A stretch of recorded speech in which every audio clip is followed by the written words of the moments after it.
Hello, beautiful people. So, this is a challenge video. I want to vlog how to make body butter for you guys, but I am going to vlog it in my local language, which is Yoruba. Yeah, I'm a Yoruba girl. So, let's get right into the video. I'll make sure that I don't speak any English at all. Okay. Ẹ kú jókòó níbi tí ẹ bá ti ń wò mí.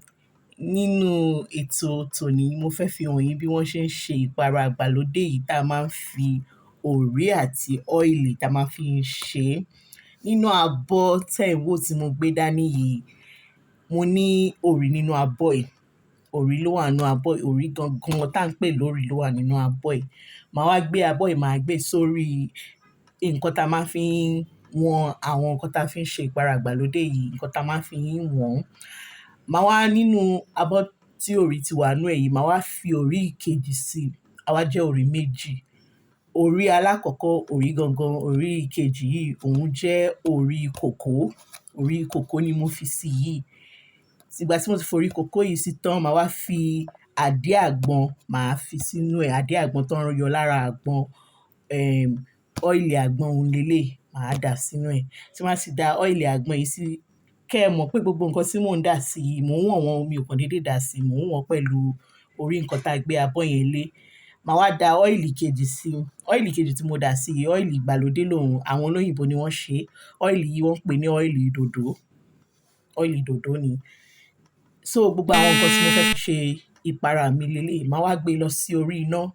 Màá gbé bọ́nú abọ́ ìdáná. Màá bomi sínú abọ́ ìdáná. Màá wá gbé abọ́ òrí mi, màá wá gbé sínú ẹ̀ títí àwọn òrí yẹn fi yọ́ tán yányán. Òrí yẹn leléyìí tẹ́rí pé ó ti yọ́ yìí, so òun ni mò ń rò papọ̀ yìí kí gbogbo àwọn òrí yẹn àtàwọn ọ́ìlì yẹn kí gbogbo ẹ̀ lè ṣara papọ̀ dáadáa. Màá wá fi ọ̀rá, màá fi dé abọ́ yìí. Màá wá gbé abọ́ yẹn lọ sínú ẹ̀rọ amúnútutù. Ẹ̀rọ amúnútutù yẹn ó wá jẹ́ kí àwọn òrí mi àtàwọn ọ́ìlì mi, ó wá jẹ́ kí gbogbo ẹ̀ kó ṣara pọ̀ dáadáa papọ̀. Gbogbo ẹ̀ wá le papọ̀.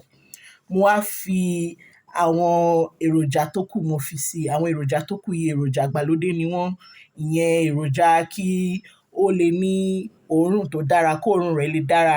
Àti èròjà tí ó jẹ́ kó jẹ́ pé kò ní lè bàjẹ́, yóò lè dáa, kò ní sí nǹkan tó máa ṣe. Tí wọ́n ti wá fáwọn èròjà yẹn sí tán, màá wá fi ẹ̀rọ ìgbàlódé yìí, màá wá fi rò papọ̀. Ẹ̀rọ ìgbàlódé yìí á bá mi fi rò papọ̀.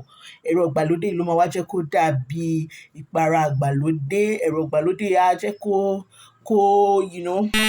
ẹ má bínú. Á jẹ́ kó fẹ́lẹ́, yóò fẹ́lẹ́ bí etí. Màá fi rò títí tó fi máa fẹ́lẹ́ dáadáa. Ṣé rí ẹ̀rọ ìgbàlódé yìí ó da gidi gan. Òun lẹ ti rí tí mo ti rò tó ti fẹ́lẹ́. Ìpara àgbàlódé wa ti délẹ̀. Ṣé rí ìpara àgbàlódé yìí yóò jẹ́ kí ara yín máa dán, ẹ máa jọ̀lọ̀, ara yín yóò máa rẹwà, ara yín máa rẹwà gidi gan. Ẹ̀dẹ̀ àwọn yín ó mọ tàn mọ̀nàmọ̀nà tó yẹ pé àwọn yín máa tàn tó yẹ pé ẹ máa like, ẹ máa nífẹ̀ẹ́ gidi gan. Ẹ ṣé tẹ́ bá mi wo fídíò yìí. So, what do you guys think about this video? If you're a Yoruba person and you watch this video, how will you rate me over 10? What will you give me? Like, Yoruba is hard though. Who says Yoruba is not hard? If you're not mixing Yoruba with English, I don't know. I thought I am the best speaker of Yoruba. I thought I know how to speak Yoruba very well. Don't just look at the way I'm speaking so amateur, like, hey, voila. Thank you guys for watching.